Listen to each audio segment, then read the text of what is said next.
আল্লাহ হাবিবের নিয়ম ছিল যে কোনো সময় স্থান কাল পাত্রী হিসাবে প্রয়োগ করতে। আমরা সবাই বুঝতে হবে জুমার দিন গরিবের জন্য হজের দিন। কোন দিন? হজের দিন। কিভাবে হজের দিন হলো? এই জুমার দিনের গুরুত্ব হলো আল্লাহ রব্বুল আলামিন কোরআন পাকের মধ্যে আল্লাহ একটা সূরা অবতীর্ণ করেছেন, সূরা জুমার। কি বলে? সূরা এত গুরুত্বপূর্ণ। আর জুমার দিন শুক্রবার একমাত্র উম্মত মুহাম্মদের আমাদের এই নবীর জন্য। সুবহানাল্লাহ। কিভাবে? হযরত মুসা আলাইহিস সালাতু ওয়াস সালাম তার উম্মতের জন্য জুমাটা ছিল শনিবার। কোন দিন? মুসা তার উম্মতের জন্য জুমার দিন ছিল কি?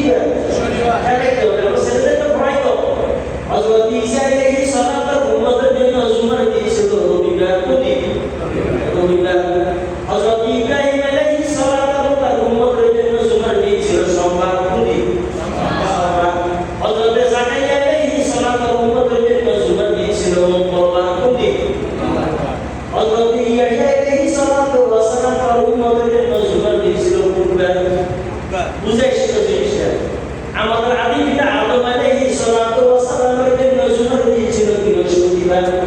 আমাদের আখির জামান নবী জনাবে মুহাম্মদুর রাসূলুল্লাহ সাল্লাল্লাহু আলাইহি ওয়াসাল্লাম তার উম্মতের জন্য জুমার দিন হলো শুক্রবার। সুবহানাল্লাহ। এই নবী সর্বশ্রেষ্ঠ নবী, আমরা সর্বশ্রেষ্ঠ নবীর সর্বোন্নত এবং আমাদের দিনটাও সবচেয়ে বৈশিষ্ট্য গুরুত্বপূর্ণ।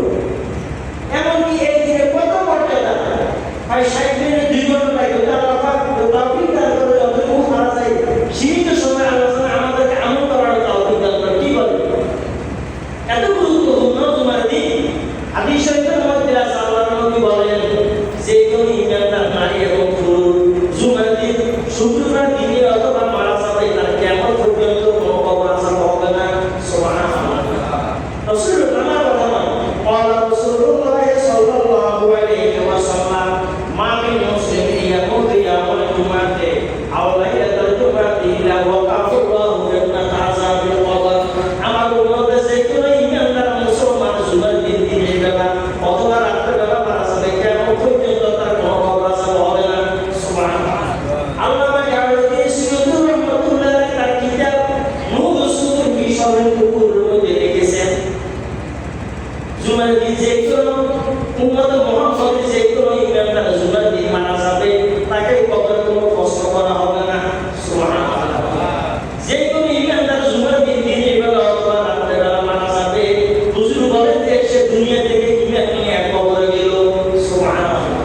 যে কোনো ইমানদার জুমার দিন দিনের বেলা এবং রাতের বেলা মারা যাবে আল্লাহ পাক তাকে নিশ্চিতভাবে আল্লাহ তাকে জান্নাত দিয়ে দিবেন। সুবহানাল্লাহ। তো এই দিন কোন দিন? জুমার দিন। এই হাদিস পড়েছিলাম। এমনকি আমরা তো মনে করি ঈদের দিনের গুরুত্ব বেশি। হাদিস শরীফের মধ্যে আছে জুমার দিনের মর্তবা আল্লাহর দরবারে রমজানের ঈদের দিন এবং কুরবানির ঈদের দিনের চাইতে কোটি গুণ বেশি। সুবহানাল্লাহ। কিভাবে? রাসূল হাদিস قال رسول الله صلى الله عليه وسلم سيد الأيام يوم الجمعة وهو أعظم عند الله من يوم الفطر ويوم الأضحى وفيه 5 كلام خلق الله تعالى فيه آدم وأحبط الله فيه آدم وأحب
এই দিনের মধ্যে কেমন শব্দটি কেমন হবে কথা বলা হবে নাকি অবিহি তাকে সাহায্য এই কেমন সংগৃহীত হবে এমনকি এই দিন এত ভয়ানক মানির মালাকে মোকাবিলা ওয়ালা সামাইন ওয়ালা আলাদি ওয়ালা কিবারি ওয়ালা ইয়াহি ওয়ালা বাহারি বিল্লা মুসলিম বিয়াউমি তুমানে এই দিনে এত মর্যাদা এই দিনে পরে সাতটা আসমান সাতটা জমিন জমি কয়টা কথা বলা সূরা একটা সূরা আছে ওয়াল বাইতিল মামুর তাফসীরে যাতে আয়াতের ব্যাখ্যায় লিখেছে আমরা মনে করি কি আসমান এটা না সাত আসমান সাত জমিন কাবা শরীফ পড়া সাতটা কথা বলা কাবা শরীফ ভাইয়া সাতটা জমিন কাবা আসমানের সাতটা জমিনের প্রত্যেক চরণ মধ্যে একটা বাইতুল্লাহ কাবা শরীফ আছে আমার কথা না তাফসীরে এই আয়াতের ওয়াল বাইতিল মামুর তাফসীরে যাতে এই আয়াতের দিকে লিখেছে মোট কাবা শরীফ 14 কয়টা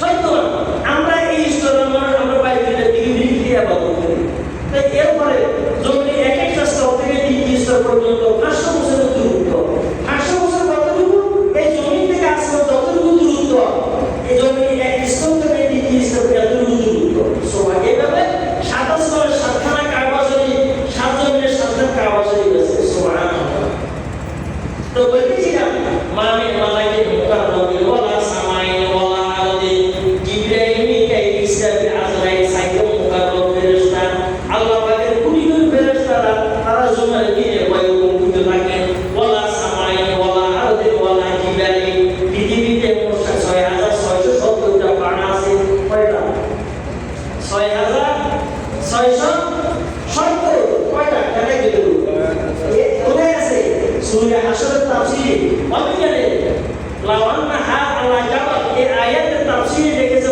পৃথিবীতে 6670টা প্রাণ আছে কয়টা আমরা কয়টা চিনি আমরা এই প্রাণ পর্যন্ত জুমার দিনে কম্পিত না জানি কেমন সংগঠিত গেছে আমি বলতেছি এত গুরুত্বপূর্ণ এই দিন যদি কোনো ইভেন্ট নাই ঘুরে মারা যায় তার কোনো খবর হয় না আশা তো না পারেন 10 কারণে মানুষ আছে এরা দেখে যদি মারা যায় তা করা হয় কেমন পর্যন্ত তাদের কোনো খবর আসা হবে না মাটি এদের দেহকে কখনো বপন করবে না সুবহানাল্লাহ কয়টা 10 কয়টা আমরা বুঝেছি কি আপনারা আমি তো একবারে সাবলীল সরল ভাষা কোনো হাট ভাষা বলি আমি দীর্ঘদিন শহরে নদী করেছি প্রায় 17 বছর পর্যন্ত খুব খেয়াল করে বুঝুন জিনিসটা তো বলতেছিলাম যে 10 প্রকারের মানুষ কয় প্রকারের মানুষ এরা যদি মারা যায় কেমন পর্যন্ত তাদের দেহটা অক্ষত অবস্থায় কবরে করা যায় মাটি বক্ষ করবো না কাপড় তাক লাগবে না আনবী ওয়া শহীদ ওয়াল গাজী ওয়াল আলিম ওয়াল হাফিজ ওয়াল মুয়াজ্জিন ওয়াল মারআতু লাতী মা'আত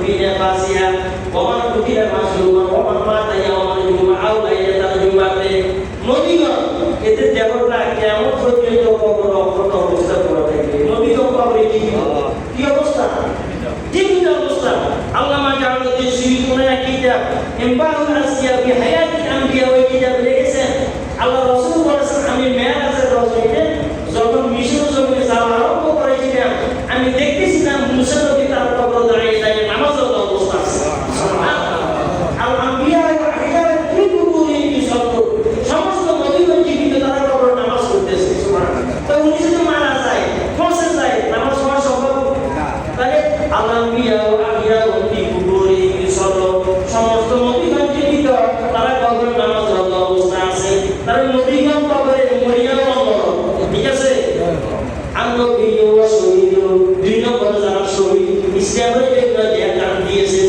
যুদ্ধের ময়দানে উহুদের ময়দানে বদরের ময়দানে খন্দকের ময়দানে তবুকের ময়দানে এদের দেহটা কেমন পর্যন্ত কত অবস্থায় পড়া থাকবে অনেকে আছে যারা জিহাদের ময়দান থেকে আঘাতপ্রাপ্ত হয়ে জীবিত ফিরে গেছে গাজী ঠিক আছে শহীদের গাজী স্বার্থ পালন করছে সে শহীদ ইসলামের জন্য যে জীবিত ফিরে আসছে তাকে বলা হয় গাজী আনবী ওয়া শহীদ ওয়াল গাজী ওয়াল আলিম আলিমের মারামত কি কথা বুঝিনি আলিমে ওই এমন যে আলিম শুনি একজন বলে যে আলিমে গাঁজা খায় যে আলিমে ঘুষ খায় একে আলিমে ভোকালে আমরা বলি কি কথা কি যে আলিমে মারামত এদের দেহটা কেমন পর্যন্ত কত অবস্থায় করা থাকবে সুবহানাল্লাহ ওয়ালা হাফিজ যে ব্যক্তি বিশ্বরে কোরআনের হাফিজ কোরআন তারা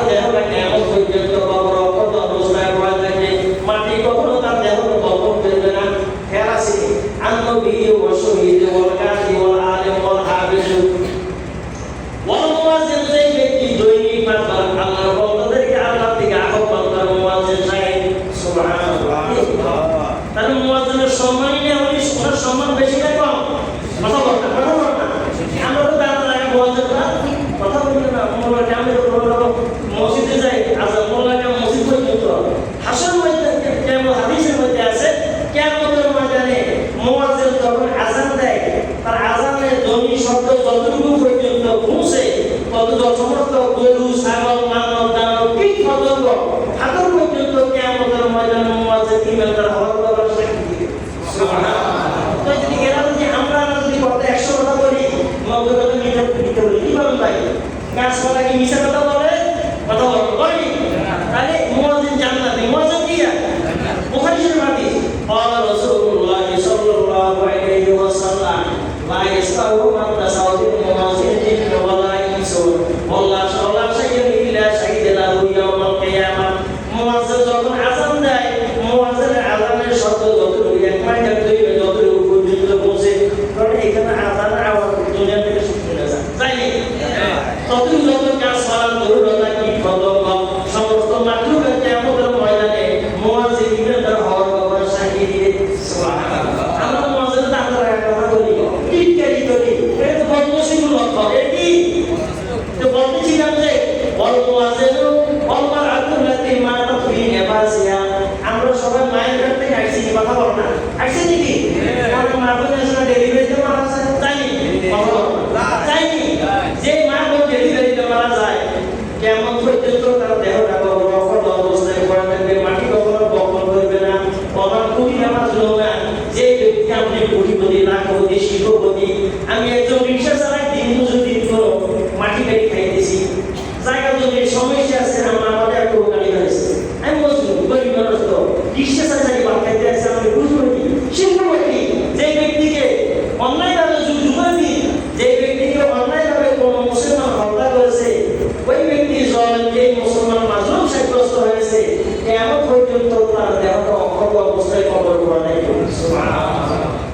গাতাই বলি ওমান মা তাইয়ামুল জুমাতা আও লাইলাতুল জুমাতে, যে কোন ইমানদার নারী জুমার দিনের বেলা অথবা রাতের বেলা মারা যাবে।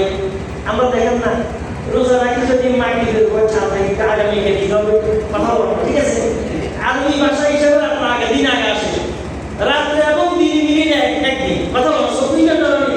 তারপর মাগরিবের পর রোজা রাখার পর 29 বা 30 তারিখে ছাদ দেখার পর আগামী শাওয়ালের 1 তারিখে আগামী দিন হবে, ঠিক আছে? রাত্রে আগামী যে ব্যক্তি সূর্য অস্ত যাওয়ার পরে যে ব্যক্তি এই রজনীতে মারা যাবে, ইমানদার মুসলমান, অথবা আজকে দিনের ভিতরে মারা যাবে, কিয়ামত পর্যন্ত তার কোনো কবর আযাব হবে না, তাকে কবরে ফেরেশতারা প্রশ্ন করবে না। ওই ব্যক্তি ঈমান নিয়ে দুনিয়া থেকে কবরে গেল, তাকে আল্লাহ দিনে হিসেবে জান্নাত দিয়ে দিবে। সুবহানাল্লাহ। এগুলো জানা দরকার আছে না? আমি ইমানদার, জুমার দিনে কত গুরুত্ব, এমনকি আমরা যেগুলো দরকার নাই আমরা এগুলো খুব গুরুত্ব করি। যে ব্যক্তি নাকি জুমার দিনে সূরা কাফে তেলাওয়াত করবে, কোন সূরা? সূরা কাফের মধ্যে 110 আয়াত তোমার সংখ্যা 12 কেমন পর্যন্ত আল্লাহ তাআলা আজকে কইছে আগামী জুমা পর্যন্ত জমিন থেকে আসমান পর্যন্ত নূরের দ্বারা ভর্তি করে রাখবে। সুবহানাল্লাহ। অন্য হাদিসের মধ্যে আছে আল্লাহ তাআলা কবরকে নূরের দ্বারা ভর্তি করে দিয়েছেন। সুবহানাল্লাহ। রাসূলের কথা। এমনকি কিয়ামতের আগে আপনারা শুনেছেন দাজ্জাল দুই হবে, ঠিক আছে? দাজ্জাল ইমানকে ছিনিয়ে নেবে, কিন্তু যে ব্যক্তি নাকি জুমার দিন সূরা কাফ তেলাওয়াত করবে, যদি ঘটনা ঘটে এই 10 দিনের ভিতরে কেমন সংঘটিত হয়ে যায়, তাহলে দাজ্জাল এই ইমানদারের কোনো ক্ষতি করার সুযোগ পাবে না। সুবহানাল্লাহ। যে ব্যক্তি জুমার দিন সূরা কাফ তেলাওয়াত করবে, আল্লাহ পাক তাকে 8 দিন পর্যন্ত দুনিয়ার সমস্ত বালা মুসিবত থেকে হেফাজত করিয়া রাখবে। সুবহানাল্লাহ। আছে এই কথা قال رسول الله صلى الله عليه وسلم من قال سورة الكهف في يوم الجمعة فهو معصوم إلى 8 أيام وإن خرج الدجال عصم منه। যে ব্যক্তি জুমার দিন সূরা কাফ তেলাওয়াত করবে, আল্লাহ পাক ওই ব্যক্তিকে 8 দিন পর্যন্ত দুনিয়ার সমস্ত বালা মুসিবত থেকে হেফাজত করিয়া রাখবেন। সুবহানাল্লাহ। যদি আল্লাহ হেফাজত করে, আমরা আপনার পরিচিত আছে, কথা বলো না? कुछ नहीं नुकसान मां वो नहीं है डर नहीं है सब खुदा रहमान मां। जो दुनिया समस्त मानव पृथ्वी से ये लोग अल्लाह राजी আছে, কোন মানুষ আমাকে অ্যাকশন করতে পারবে না। कुछ नहीं नुकसान मां वो नहीं है डर नहीं है सब खुदा रहमान मां। আল্লাহ আমার বন্ধু, আমার হায়াতের মালিক, আমার কি মৃত্যুর মালিক। আল্লাহ যখন আমার সঙ্গী আছে,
কদম দিয়ে মসজিদে পৌঁছবে, আল্লাহ তাআলা তার প্রতিটি কদমের বিনিময় 20 বছর সারাদিন নফল রোজা, সারা রাত জাগ্রত থাকিয়া তাহাজ্জুদের নামাজ পড়ার সওয়াব দিয়ে দেবেন। সুবহানাল্লাহ। রমজানে এক বছর হতে জীবন বাইরে চলে যায়, কত ভাই সুরসুরিত ভাঙ্গি দানা কত আসেনি মসজিদ কমিটি জানালে একটা সভাপতি বলি রাসূলের কথা قال رسول الله صلى الله عليه وسلم من اغتسل يوم الجمعة غفرت عنه ذنوبه وخطاياه। রাসূল বলেন আমার উম্মতের যে কোনো ইমানদার জুমার উদ্দেশ্যে গোসল করবে, আল্লাহ তাআলা তার সকল সমস্ত গুনাহ সহ মাফ করে দিবেন। সুবহানাল্লাহ। আল্লাহ মাফ করে দেয়, আমরা চিন্তা আছে না। ভাইরা কাজাল মাসি এই জুমাতে এরপর যখন নাকি আয়াতে মসজিদের দিকে রওনা করবে, যতগুলো কদম নিয়ে মসজিদে পৌঁছবে, আল্লাহ তাআলা ইমানদারের প্রতিটি কদমের বিনিময় 20 বছর পর্যন্ত সারাদিন নফল রোজা, সারা রাত জাগ্রত থাকিয়া তাহাজ্জুদের নামাজ পড়ার সওয়াব দিয়ে দিবে। সুবহানাল্লাহ। আমরা সর্বপ্রথম একটা যদি জায়গা থাকে আর আল্লাহ দিও মানে কি মানে সবে বরাত একটা তো এই দিনে এই ব্যক্তি কাজ করছে এটা প্রতি কদমের বিনিময় আল্লাহ তাকে 20 বছর সারাদিন নফল রোজা, সারা রাত নফল নামাজ পড়ার সওয়াব দিয়ে দিবে। কথা বলা না কেন? কিছু বাইকে আছে এরা জীবনের সবাই শেষ আসেনি, কথা বলা আছে হাদিসের মধ্যে আছে। তো কেন একটা ফটো বাইকে আছে দাওয়াতের সাওয়াবে যারা সেই এর পড়ে আছে, কথা বলা আমি আমাকে দাওয়াতের বাইকে নিয়ে যাবে, আমি এটা সাইড দিয়া এবার হাদিস আমার বাইকে কিছু আছে, কথা বলা আছে কথা বুঝতেছেন না? আমার দাওয়াত কিছু তুলতে পারছে, আমি কেন 5টা বাজে আমার সব শেষ করি ভাবি আল্লাহ আমার কথা রাসূলের কথা। রাসূল বলে যখন জুমার দিন হয় আল্লাহ পাকের কোটি কোটি ফেরেশতা আছে, তারা প্রত্যেকটা মসজিদের দরজার সামনে তারা দাঁড়িয়ে যায়, প্রত্যেকের হাতের মধ্যে স্বর্ণের কলম থাকে, কিসের কলম? আকলা মুমিন সাহাবী ওয়াকালা দিছেন ফেজাতি, প্রত্যেকটা ফেরেশতার হাতের মধ্যে স্বর্ণের কলম এবং রূপার কাগজ থাকে। আমরা কাগজ ছাত্ররা দেখছি অনেক সময় কালি কামের রং ডিসকালার হয়েছে, কি বলে এগুলো তো ডিসকালার হয় না, এটা দুনিয়ার কাগজ, রং শেষ হতে স্বাভাবিক, ওটা আল্লাহ পাকের প্রদত্ত কাগজ, কি বলে কথা বলে না? আল্লাহ নবী আমরা দুর্বল করি, অথবা কি 100 করি 99 মিশন করি। ওমান আসলাকু মিনাল্লাহি হাদিসা ওমান আসলাকু মিনাল্লাহি দীনা। আল্লাহর কথার মধ্যে এত সত্য কথা বলা হওয়া জগতে কোনো মানুষ নাই, আছে না? তো বলছিলাম যে হুজুর বলেছিল যে ব্যক্তি নাকি এই জুমার দিন কি বলেছিলাম ঠিক মতো মসজিদে আসে, যে আগায় আমরা দেখছি করোনার সময় পত্রিকা দেখেছি না বিদেশ থেকে টাটা গাবতলি বাজারে ওখানে হয় এক কাউন্টারের মূল্য 5 লক্ষ 6 লক্ষ টাকা। কত কথা বল না, কত 6 লক্ষ টাকা। আমাদের এদিকে আসে, আমরা গরিব মানুষ করে দিতে মধ্যে আমাদের কষ্ট হয়েছে। তো ফটো পত্রিকাটাকে গাবতলি বাজারে উঠাইছে, এক কাউন্টারের মূল্য কত 6 লক্ষ টাকা। জুমার দিন যে ব্যক্তি নাকি সমস্ত মুসল্লির আগে মসজিদে আগমন করেছে, আল্লাহ তাআলা তাকে আল্লাহর রাস্তায় একটা অনুসরণ করার সওয়াব দিবেন। কি সময় তো হাদিস পড়া পড়ব আমি, যে ব্যক্তি দ্বিতীয় তরফে দ্বিতীয় ফরমাইতে ওই ব্যক্তিকে আল্লাহর রাস্তায় একটা গাড়ি একটা করে 2 লক্ষ টাকা দান করার সওয়াব দিবেন। যে ব্যক্তি দ্বিতীয় স্তরে জুমার দিন মসজিদে আসবে ওই ব্যক্তিকে আল্লাহর রাস্তায় একটা দুর্গা সরকার করার সওয়াব দিবে। কত? যে ব্যক্তি চতুর্থ স্তরে আজানের ঘর মসজিদে আসবে ওই ব্যক্তিকে আল্লাহর রাস্তায় একটা মোড়ক সরকার করার সওয়াব দিবে। কত? 500 টাকা। যে ব্যক্তি পঞ্চম স্তরে জুমার দিন মসজিদে আসবে ওই ব্যক্তিকে আল্লাহর রাস্তার মধ্যে একটা 10 টাকা মূল্য দান করার সওয়াব দিবে। সুবহানাল্লাহ। কথা বল না, আগে 6 লক্ষ খরচ করতে একটা 10 টাকা মূল্য কি মান 100 মানে ব্যবধান আছে, কি বলে? আমরা 100 টাকা একটা মসজিদে আসি, মসজিদে 20 টাকা দিতে একটা করে যাচ্ছি, অনেকে 5 টাকা বয়ালে যদি কথা বল আছে, অনেকে সুন্দর দর্শন হয়ে যাবে, কিন্তু আল্লাহ পাক সবটা দিয়ে দেওয়ার জন্য প্রস্তুত। কথা বল না, কিন্তু এই যে আমরা মসজিদে আগাইব না পড়াইব, কথা বল না আগাইব তো আল্লাহ পাক যতগুলো কথা বলেছি সবাই তো হয়ে গেছে, আল্লাহ পাক যতগুলো